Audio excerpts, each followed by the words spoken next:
ভালোবাসা প্রকাশ করতে আমি বড়ই দুর্বল।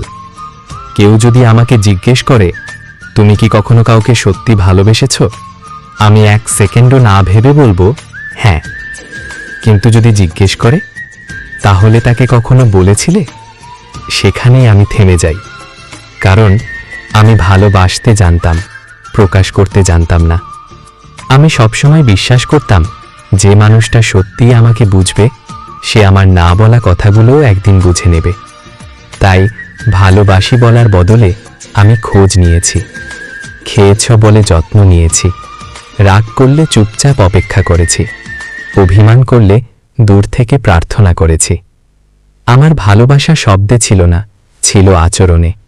কিন্তু একটা সময় বুঝলাম, সবাই নীরবতা পড়তে পারে না, সবাই অনুভূতির ভাষা বোঝে না। তখন খুব আফসোস হয়েছিল, ইস, যদি একদিন সাহস করে বলে দিতে পারতাম, তুমি আমার জীবনের সবচেয়ে সুন্দর অনুভূতি, হয়তো গল্পটা অন্যরকম হতো। জানো, পৃথিবীর সবচেয়ে কঠিন কাজগুলোর একটি হলো নিজের অনুভূতি লুকিয়ে রাখা।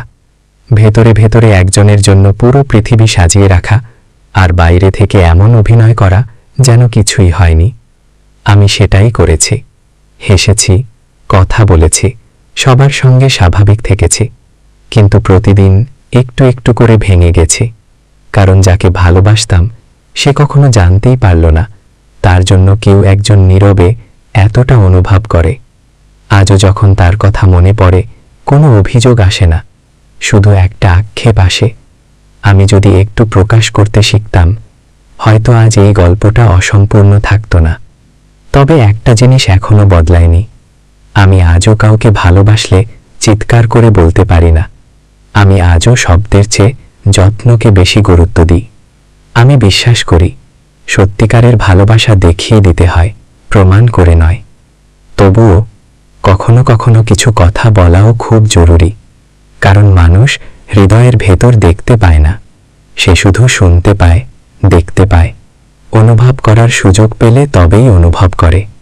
তাই আজ যদি কেউ এই কথাগুলো শুনে থাকে, আর তার জীবনেও এমন একজন মানুষ থাকে যাকে সে মন থেকে ভালোবাসে, তাহলে দেরি করো না, আজই তাকে জানিয়ে দাও। কারণ সময় অপেক্ষা করে না, আর না বলা ভালোবাসা একদিন শুধু স্মৃতি হয়ে যায়। আমি হয়তো ভালোবাসা প্রকাশ করতে প্রথম থেকেই দুর্বল ছিলাম, কিন্তু আমার ভালোবাসা কখনো দুর্বল ছিল না। ভালোবাসা ছিল সত্যি, নিঃস্বার্থ, আর শেষ নিঃশ্বাস পর্যন্ত অটুট।